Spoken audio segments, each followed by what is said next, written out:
बेटियां किस घर में जन्म लेती हैं? बेटियों के जन्म के लिए कैसे घर को चुनते हैं? भगवान वर्टिकल बार गरुड़ पुराण दोस्तों कहते हैं कि बेटे भाग्य से होते हैं और बेटियां सौभाग्य से। यह कहना एकदम सही है। बेटियों से घर की रौनक अलग होती है। कहा जाता है कि जिस घर में बेटी का जन्म होता है वो घर स्वर्ग के समान होता है, क्योंकि बेटा तो केवल एक कुल को रोशन करता है, लेकिन बेटियां दो कुलों को रोशन करती हैं। अगर अपने सास ससुर के लिए भी करना हो तो बेटियां करती हैं। आपको बता दें, गया जी में बेटियां भी अपने पिता के नाम का पिंड दान कर सकती हैं। वहीं अगर ससुराल पक्ष में कोई पुरुष नहीं है तो इस स्थिति में बहू भी पिंड दान कर सकती है। रामायण के अनुसार दशरथ जी का पिंड दान गया जी में ही किया था। दोस्तों, वो बहुत किस्मत वाले होते हैं जिनके घर एक बेटी जन्म लेती है। वहीं वो प्रबल किस्मत के होते हैं जिनके घर एक से ज्यादा बेटियां होती हैं। शायद यही कारण है कि बेटियों को लक्ष्मी कहा गया है।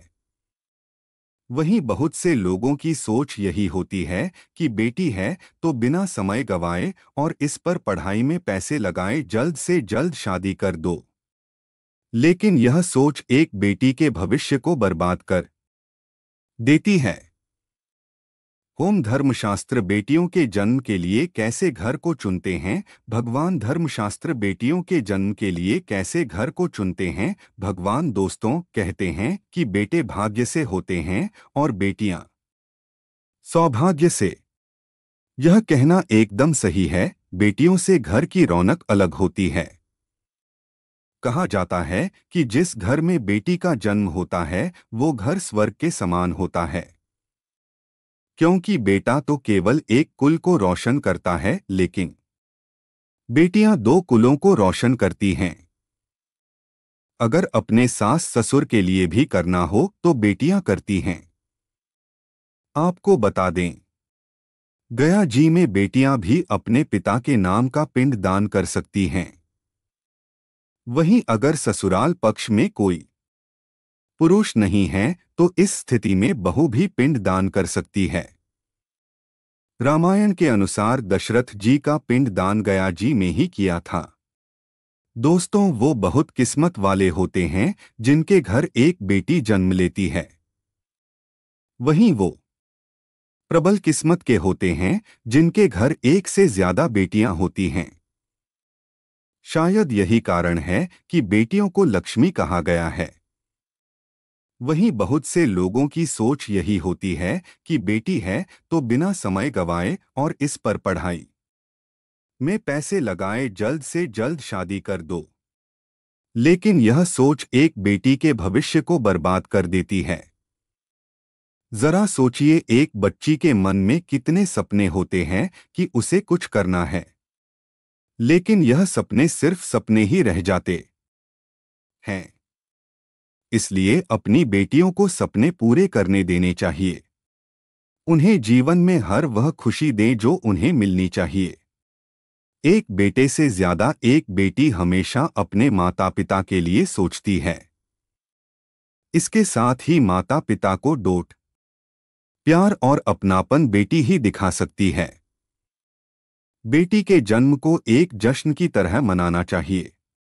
माता पिता को बेटी को हमेशा एहसास दिलाना चाहिए कि वह कितनी खास है। दोस्तों, बेटी कभी भी बाप पर बोझ नहीं होती है। वो सिर्फ अपने और अपने परिवार की किस्मत बनाने के लिए जन्म लेती है।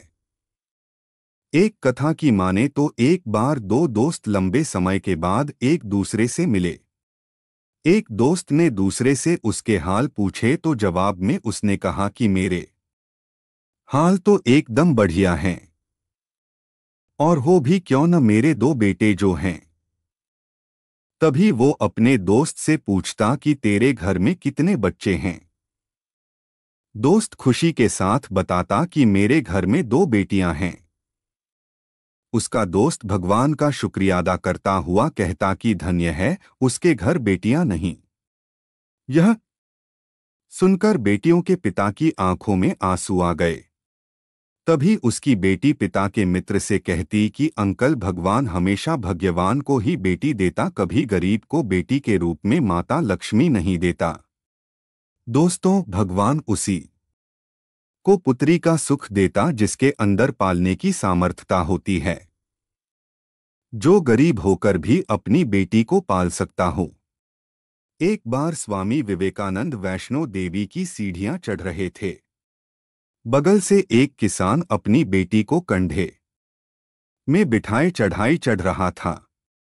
तभी स्वामी विवेकानंद ने कहा कि बाबा, आपकी बेटी का बोझा आपको लग रहा होगा, इसको मैं उठा लेता हूं और माता वैष्णो के दरबार तक लिए चलता हूं। तब किसान ने स्वामी विवेकानंद से कहा कि बेटी कभी भी बाप के कंधे पर बोझ नहीं होती। बेटियां अगर बाप के कंधे पर हो तो वो हर बोझ को हल्का कर देती हैं। दोस्तों, बेटियां कभी भी धन की भूखी नहीं होती हैं। वो सिर्फ मान और सम्मान की भूखी होती हैं। अब सोचने वाली बात है कि कौन से कर्म के बाद आप किसी के घर लड़की के रूप में जन्म लेते हैं और उनके घर के लिए लक्ष्मी का रूप साबित होते हैं। गरुड़ पुराण में बताया गया है कि जब आत्मा को नया जन्म मिलता तब आत्मा को उस शरीर के अनुसार व्यवहार में ढलकर अपने कर्म करने होते हैं। शरीर के जरिए कर्म करके ही एक आत्मा अपने जन्म के उद्देश्य को सार्थक भी बना सकती है और निरर्थक भी। अगर कोई पुरुष महिलाओं का आचरण करता है, स्वभाव में महिलाओं वाली आदतें ले आता है या वही काम करना चाहता है जो एक महिला को करना चाहिए, तो ऐसे पुरुषों की आत्मा अगले जन्म में स्त्री का शरीर धारण करती है। वहीं गरुड़ पुराण में बताया गया है कि यदि कोई व्यक्ति मृत्यु के अंतिम क्षण में किसी स्त्री को याद करते हुए प्राण त्यागता है तो वो अगले जन्म में स्त्री के रूप में जन्म लेता है। वहीं अगर वो अंतिम क्षण में परमेश्वर का नाम लेता है तो वो मुक्ति के मार्ग पर अग्रसर हो जाता है।